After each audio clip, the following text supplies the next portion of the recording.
सबसे ताकतवर राक्षस। ये है कोकुशिबो, अपर रैंक डीमन। इसका नाम सुनते ही रूह कांप जाती है ना? ये तो मानो प्रकृति का कहर है। इतना ताकतवर राक्षस कि बाकी सब तो इसके आगे बच्चे लगते हैं। लेकिन हमेशा से ऐसा नहीं था। उन ठंडी आंखों और राक्षसी शक्ति के पीछे एक कहानी छिपी है। ये कहानी है मिचिकत्सु त्सुगिकुनी नाम के एक कुशल समुराई की, जो अंधेरे की राह पर चल पड़ा।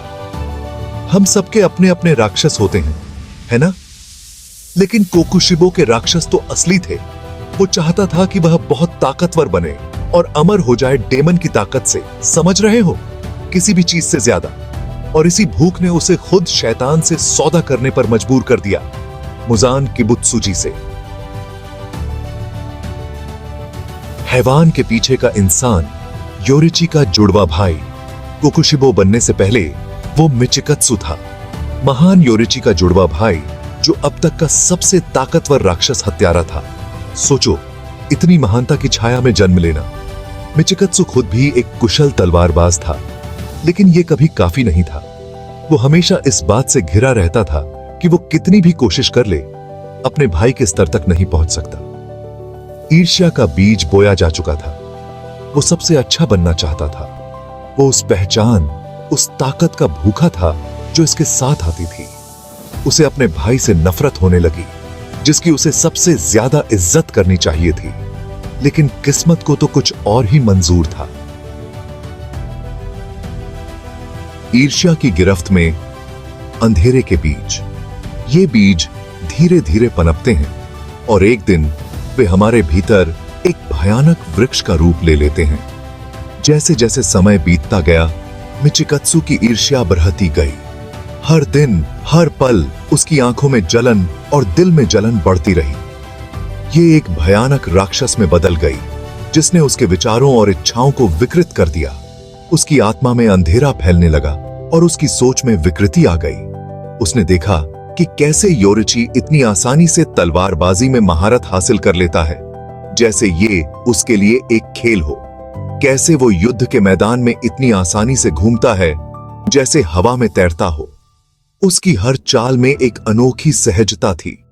उसकी खुद की प्रगति उसे बहुत धीमी लगती थी। हर बार जब वह प्रैक्टिस करता, उसे लगता कि वह और पीछे छूट रहा है। उसने और कड़ी मेहनत की, खुद को सीमा तक धकेला, लेकिन उसकी मेहनत का फल उसे नहीं मिल रहा था। लेकिन उसके और योरिची के बीच की खाई और चौड़ी होती गई। हर दिन वह अपने भाई से और दूर होता गया। कड़वाहट उसे अंदर ही अंदर खाए जा रही थी, जैसे कोई धीमा जहर। उसकी आत्मा में एक अजीब सी बेचैनी थी। उसके कान में शक के फुसफुसाहट भर रही थी। ये फुसफुसाहटें उसे और भी अधिक संदेह में डाल रही थीं। वो हर चीज पर सवाल उठाने लगा। क्या उसकी मेहनत वाकई में बेकार थी? क्या उसकी किस्मत में हार ही लिखी थी? क्या वो वाकई में काबिल नहीं था? क्या उसकी सारी कोशिशें व्यर्थ थीं? क्या उसे हमेशा अपने भाई की परछाई बनकर रहना तय था? ये सवाल उसे अंदर ही अंदर खाए जा रहे थे।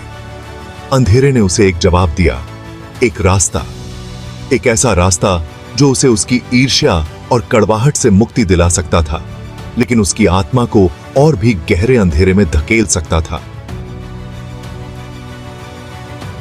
शैतान से सौदा, अंधेरे को अपनाना। फिर आया मुजान, राक्षसों का राजा, जो मिचिकत्सु की इस कमी को दूर करने का उपाय लेकर आया था। अनंत जीवन, अथाह शक्ति। उसे बस अपनी इंसानियत छोड़नी थी। ये एक लुभावना प्रस्ताव था, जो उसके सबसे गहरे डर और असुरक्षाओं पर आधारित था। हमेशा के लिए जीना, आखिरकार अपने भाई से आगे निकल जाना, सबसे ताकतवर बनना। इन सब के मुकाबले इसकी कीमत कुछ भी नहीं थी। और इस तरह मिचिकत्सु त्सुगिकुनी, वो गौरवान्वित समुराई, ने एक फैसला लिया। उसने इंसानियत से ज्यादा ताकत को चुना, रोशनी से ज्यादा अंधेरे को। उसने राक्षस बनना चुना। ताकत की कीमत इंसानियत का खो जाना। यह एक ऐसा परिवर्तन था जिसने उसकी आत्मा को झकझोर कर रख दिया। यह बदलाव बहुत तेज और क्रूर था। एक पल में वह एक साधारण इंसान से एक भयानक राक्षस में बदल गया। वो इंसान अब चला गया था जो कभी सम्मान और कर्तव्य को महत्व देता था। उसकी आंखों में अब वो चमक नहीं थी जो कभी उसके चरित्र की पहचान थी। उसकी जगह थी कोकुशिबो, अपर मून वन, एक ऐसा राक्षस जिसकी ताकत सबसे अनुभवी राक्षस हथियारों से भी बढ़कर थी।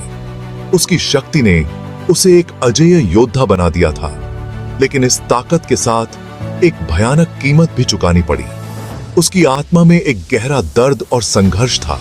वो खुद वही बन गया था जिसको खत्म करने की उसने कसम खाई थी। उसकी आत्मा में एक अंतहीन पीड़ा थी। उसने अपनी इंसानियत, अपने परिवार, अपनी पूरी जिंदगी को उस मकसद के लिए त्याग दिया था जो अब खोखला लग रहा था। उसके दिल में एक गहरा खालीपन था। विडंबना यह थी कि उसे इसका एहसास हो चुका था। उसने अपनी गलती को समझ लिया था, लेकिन अब बहुत देर हो चुकी थी। उसने अपना लक्ष्य हासिल कर लिया था, ताकत में अपने भाई से भी आगे निकल गया था, लेकिन इस जीत में कोई खुशी नहीं थी। फिर भी इससे उसे कोई संतुष्टि नहीं मिली। उसकी आत्मा में एक अजीब सी खालीपन थी। बस एक सिहरन पैदा करने वाली खालीपन रह गया। उसकी ताकत ने उसे अकेला और खोखला बना दिया था। मुजान का दाहिना हाथ, वफादारी और डर। कोकुशिबो मुजान का सबसे भरोसेमंद सिपाही बन गया। वो एक क्रूर और बेरहम योद्धा था जिससे राक्षस और राक्षस हत्यारे दोनों ही डरते थे। वो मुजान की हर बात मानता था। उसकी वफादारी डर और किसी अजीब सी जिम्मेदारी के मिश्रण से उपजी थी। उसने मुजान की क्रूरता को अपनी आंखों से देखा था। वो जानता था कि उसकी अवज्ञा करना कोई विकल्प नहीं था, लेकिन कुछ और भी था, कुछ गहरा एहसास। शायद ये एहसास था कि उसने एक भयानक गलती की है, कि जो ताकत वो चाहता था उसकी कीमत उसे बहुत भारी चुकानी पड़ी है। या शायद, बस शायद, वो अब भी मुक्ति की एक किरण की उम्मीद कर रहा था। विचारधाराओं का टकराव, अलग अलग सपने। ये कहानी है दो शक्तिशाली योद्धाओं की, जिनके सपने और रास्ते एक दूसरे से बिल्कुल अलग थे।